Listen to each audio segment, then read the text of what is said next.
Hi, this is Durga. இன்னைக்கு நம்ம பார்க்க போறது 10th standard mathsல chapter 4 geometry exercise 4.1ல question number 3 வாங்க question குள்ள போலாம். A vertical streak of length 6 meter casts a shadow 400 centimeter long on the ground, and at the same time a tower casts a shadow 28 meter long. Using similarity, find the height of the tower. So இவங்களே பார்த்தீங்கன்னா similarity use பண்ணி height கண்டுபிடிங்கன்னு சொல்லிட்டாங்க. So இதை வச்சு நம்ம ஒரு diagrammatic representation போட்டுக்கலாம். So இப்போ பார்த்தீங்கன்னா உங்களுக்கு இதில் ஏபி அப்படின்னு இருக்கு இல்லையா? ஸோ இதுதான் வந்து பார்த்தீங்கன்னா டவர், ஓகேங்களா? ஸோ இது வந்து டவர், இந்த டவர் வந்து இங்கே இருக்குது. அதே மாதிரி இடி அப்படின்றது வந்து உங்களுக்கு ஸ்டிக்கு. இந்த ஸ்டிக்கில் இருந்து முதல்ல ஒரு ஷேடோ ஃபால் ஆகுது, ஓகேங்களா? அதாவது இந்த ஸ்டிக்கோட ஹைட் பார்த்தீங்கன்னா 6 மீட்டர் இருக்குன்னு சொல்லியிருந்தாங்க. ஸோ 6 மீட்டர்ஸ் போட்டிருக்காங்க இல்லையா லென்த்து. ஸோ இதுலேருந்து ஒரு வந்து ஷேடோ வந்து விழுது. அந்த ஷேடோ பார்த்தீங்க அப்படின்னா 400 சென்டிமீட்டர் லாங்.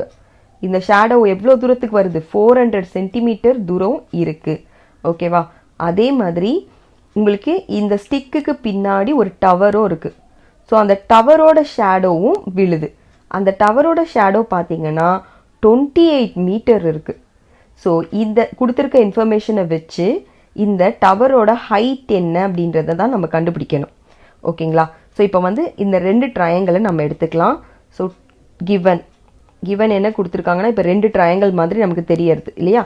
இது ஒரு ட்ரையாங்கிள் தெரியறது, இது ஒரு ட்ரையாங்கிள். ஸோ ரெண்டு ட்ரையாங்கிள் எடுத்துக்கலாம். ட்ரையாங்கிள் ஏபிசி ஒன்று அண்ட் ட்ரையாங்கிள் சிடிசி, ஓகேங்களா? இடிசி ரெண்டு ட்ரையாங்கிள் இருக்குது. இதில் என்னென்னலாம் காமனாக இருக்குன்னு பாருங்கள். Angle B which is equal to angle D, ஏன்னா ரெண்டுமே 90 டிகிரி. ஆங்கிள் பியும் ஆங்கிள் டியும் ஈக்குவலாக இருக்குது. அதே மாதிரி இன்னொன்று பார்த்தீங்கன்னா ஆங்கிள் சி வந்து காமனாக இருக்குது. So angle C equal to angle C. So இப்போ என்ன ஆயிடுச்சு? ஏஏ க்ரைட்டீரியனுக்கு வந்துருச்சு இல்லையா? ஸோ ஏஏ க்ரைட்டீரியன் படி பார்த்தீங்கன்னா சைட்ஸும் என்னவா தான் இருக்கணும், அப்போது ப்ரொபோர்ஷனலாக தான் இருக்கணும். ஸோ அந்த பேசிக் படி பார்த்தீங்கன்னா ஏபி பை இடி, ஏன்னா ரெண்டுமே பாருங்கள் AB by ED which is equal to என்ன இருக்குது பார்த்தீங்கன்னா BC. So BC by DC. இதில் என்னெல்லாம் நமக்கு தெரியும் அப்படின்றத பார்க்கலாம், ஓகேங்களா? ஸோ ஏபி என்னன்னு நமக்கு தெரியாது, அதை நம்ம எக்ஸ்ன்னு வச்சுக்கலாம். டிவைடட் பை இடி தெரியும், அது வந்து 6 மீட்டர், அதையும் நம்ம அப்படியே எழுதிக்கலாம். Which is equal to BC. BC பார்த்தீங்கன்னா 28, அதையும் நம்ம எழுதிக்கலாம். ஆனால் டிசி பார்த்தீங்கன்னா உங்களுக்கு சென்டிமீட்டரில் கொடுத்துருக்காங்க. ஸோ ஆக்சுவலாக நமக்கு வந்து எல்லாமே பாருங்கள் மீட்டரில் இருக்குது, ஆனால் இது மட்டும் சென்டிமீட்டரில் இருக்குது. ஸோ சென்டிமீட்டரை நீங்கள் மீட்டராக மாற்றணுன்னா இப்போ பாருங்கள் 100 சென்டிமீட்டர் தான் உங்களுக்கு ஒரு மீட்டர்.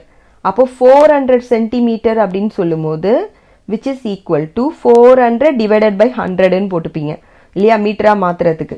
ஸோ 400 டிவைடட் பை 100னா 4 மீட்டர்னு உங்களுக்கு கிடைச்சிரும், சரியா? ஸோ 4ன்னு எழுதிக்கலாம். அதே மாதிரி இங்கேயும் சேஞ்ச் பண்ணிக்கோங்க, இது வந்து 4 மீட்டர், ஓகேங்களா? 400 சென்டிமீட்டர் இல்லை. சரி, இப்போ இங்கே நீங்கள் கேன்சல் பண்ண முடியுமான்னு பாருங்கள். கேன்சல் பண்ணலாம்.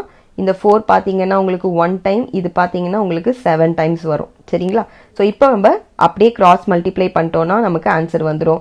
X which is equal to 7 6 or 42. அப்போது இந்த டவரோட ஹைட் பார்த்தீங்கன்னா உங்களுக்கு 42 மீட்டர்னு போட்டு கம்ப்ளீட் பண்ணிக்கணும், சரிங்களா? இதோட இந்த ஆன்சர் முடியறது. தேங்க்யூ.